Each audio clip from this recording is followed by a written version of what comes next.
Yo, welcome to Physics with Vinay. Hi, I'm Manoj and I'm back. This is season 3, episode number 3 from the Rare series. और इस episode में I want to be talking about what is known as the magnetostatic pressure. Magnetostatic मतलब कुछ नहीं, steady currents. Current which is not changing with time. उसको magnetostatic बोलते हैं, जैसे electrostatic होता है. And we're going to be talking about जैसे electrostatic pressure होता है. I'm sure you've studied that. Let's talk about magnetostatic pressure. Pressure applied with the magnetic forces on a surface current. तो सबसे पहले तो if I have, let me take a simple example of an infinite current sheet. So current is traveling this way. ठीक है. And current per unit length को मैं K बोलता हूँ. This is my current per unit length. इसका मतलब अगर जैसे कि यहाँ पर एक strip consider करूँ, ये dx length है perpendicular to the current और इस strip में let's say current di है. So K is di by dx. ठीक है. The current in the strip divided by the perpendicular length. So this is my current per unit length और uniform मान रहा हूँ मैं. Alright. अगर मैं यहाँ से देखूँ तो my current is all coming out. Now it is a large sheet, infinite sheet मान लो. So the field lines, see, the field lines have to circulate in this manner such that the current is pointing outwards. And I know that the field lines have to be straight lines. क्यों? क्योंकि कहीं भी अगर curve हुआ तो वो infinite symmetry तो violet हो जाएगा. मतलब अगर यहाँ पे ऐसा बेंड हो रहा है, why should it bend here and not here? It is infinite, everywhere is equivalent. So my currents are coming out ऐसे towards us. So my magnetic field lines will be straight lines in this manner. They have to go ऐसे, ठीक है, in the anticlockwise sense because the current is pointing out. और कितना होगा वो if I draw an Amperian loop here? So ये सब standard stuff है and you should have studied this in your magnetism chapter. When you study the chapter of magnetic effects of current, so most probably you would have already studied this, but this should be a quick recap for you. तो अगर मैं length L का Amperian loop ले लूँ rectangular, तो B into L 2BL, I am writing Ampere's law, should be equal to current enclosed mu naught into current enclosed. कितना current enclosed है? Per unit length K है, तो L length में कितना? Mu naught into K. So magnetic field is K into L. Per unit length K है तो L length में K into L is the current enclosed, so mu naught K by 2, right? Very similar to sigma by 2 epsilon naught, जो infinite sheet electrostatics में आता है, यहाँ पे infinite sheet current में आ रहा है, मैग्नेटोस्टैटिक्स में आ रहा है. So this is my magnetic field का value, alright. So these are all standard stuff. Now let's come to magnetostatic pressure. So let's say in addition to this current I have an external field. So my current is all coming out this way. Let's say I have an external field B naught, ठीक है. तो this is my external field. तो total field यहाँ पर कितना हो जाएगा? Let's say B1 और यहाँ पर B2. तो B1 कितना हो जाएगा? Mu naught K by 2 plus B naught, और B2 कितना हो जाएगा? Mu naught K by 2 minus B naught. Alright, sorry उल्टा बोल दिया मैंने. B naught minus mu naught K by 2 because I have assume B2 to the left, वो मैंने अज्यूम कर लिया. I am assuming B naught is more than mu naught K by 2, ठीक है. लेसर रहेगा तो नेगेटिव आ जाएगा. ओके, so ये मेरा B1 और B2. Alright. Now, if I want to calculate the force on this current by the external magnetic field, तो इस strip of current पे कितना force आएगा? IDL cross B. तो इस strip पे magnetic field कितना है? External कितना है? B नॉट है कि नहीं? तो B नॉट ऐसे है, यहाँ पर अगर मैं देखूँ B नॉट ऐसे है, DL वेक्टर करंट का ऐसे है, तो DL क्रॉस B कौन से डायरेक्शन में? IDL cross B downward, right? So IDL cross B downward है, सो देयरफॉर एक dx लेंथ पे करंट इज कमिंग आउट. कितना फोर्स लगेगा? उसका करंट कितना है? How much current is flowing? DI which is K dx. So K dx into, let's say this length is L, ILB. Let's say this length is L into B. ठीक है, वैसे L तो infinity, but I'm considering L section of the infinite sheet. This is my force, right? हो गया. तो pressure कितना आ गया? B मतलब B नॉट. प्रेशर कितना आ गया? DF divide by area which is of the strip which is LDX. तो ये कितना बन गया? K into B not, correct. Here if I were to write this in terms of B1 and B2, question में often they will not give you B naught, they will give you B1 and B2 which are the net field. Net field मतलब the resultant of the external as the current field. Usually ये अपने को पता रहता है, तो उसको मैं कैसे लिख सकता हूँ? Can you see I can write it as देख लो इससे B1 प्लस B2/2 हो गया ना, B नॉट, है ना। ऑलराइट, सो ये मेरा प्रेशर हो गया। Now can I also right K in terms of B1 and B2, क्योंकि बहुत बार मुझे K नहीं पता रहेगा, मुझे B1 एंड B2 पता रहेगा। Can I right K in terms of B1 B2? देखो इसको सब्ट्रैक्ट कर दो तो क्या आ जाएगा,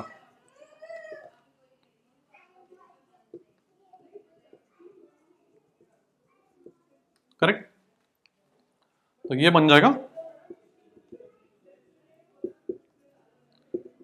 half B1 square by 2 mu naught minus B2 square by 2 mu naught. It is basically the difference in the energy densities across the surface. That is your pressure, right? And this is very similar to electrostatics. If you've done this in electrostatics, you should have electrostatic pressure. It is again the difference in the energy densities across a surface charge. Electrostatics में यहाँ पर difference in the energy densities, magnetic field energy densities across a surface current. That is your pressure. ठीक है? So अगर तुमको surface current पता है, मतलब current per unit perpendicular length पता है करंट, तो just multiply that current into the average field मतलब B1 plus B2/2, where B1 and B2 are the net fields, ठीक है। But often this is the easier expression. एक example देखते हैं, पहले देख लो। So let's take a look at a simple example. तो इस क्वेश्चन में मेरे पास let's say current is flowing on the surface, long cylinder है, current is flowing on the surface, hollow cylinder है, and let's say radius r है। तो I want to find the pressure on this cylinder, ठीक है।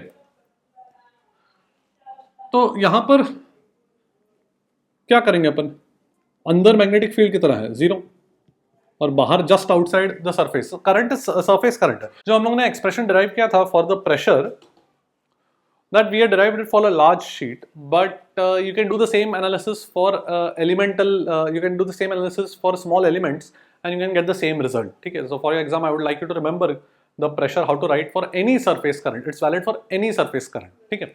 So even in this situation जो cylinder पे surface पे current travel कर रहा है, उस पर भी अगर तुमको प्रेशर लिखना, you can use that expression.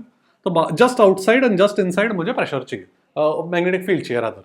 अंदर तो 0 है, बाहर कितना हो जाएगा B square by 2 mu naught, और बाहर का फील्ड कितना होता है, एम्पियर्स लॉ से आ जाना चाहिए mu naught I by 2 pi r, correct. एक एम्पियरियन लूप कंसिडर कर लो, जस्ट आउटसाइड द सरफेस हो गया। So the pressure is B square by 2 mu naught, so mu naught I by the whole square by 2 pi r का square into 2 mu naught. Calculation तो कर लो, that's not important, just मैंने B square by 2 mu naught कर लिया, ठीक है। What about the direction of the pressure, whether it's inwards or outwards, वो कैसे देखेंगे? Remember how did we calculate the force on the current element, इसमें derivation कैसे किया था? It was the cross product IDL cross B में B was the average field, you have to take B1 plus B2/2, वो आया था अपने equation में। तो यहाँ पर मैग्नेटिक फील्ड इनवर्ड्स तो 0 है, मतलब अंदर तो 0 है, और इस पॉइंट पे कौन सा डायरेक्शन में होगा magnetic field? Inwards, correct, right, ये वाला। तो उन दोनों का एवरेज लेना है, कैलकुलेशन तो अभी करना नहीं है, वो तो अपन ने डिराइव करके फाइनल एक्सप्रेशन से प्रेशर निकाल लिया।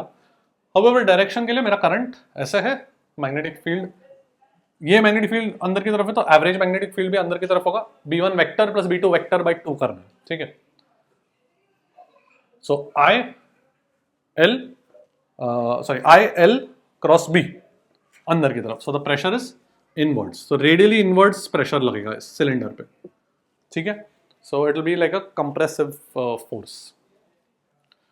Alright, if you have 2 coaxial cylinders, same thing on the outer cylinder there will be an inner surface पे भी, जैसे कि जस्ट ड्रॉ करके बता देता हूँ।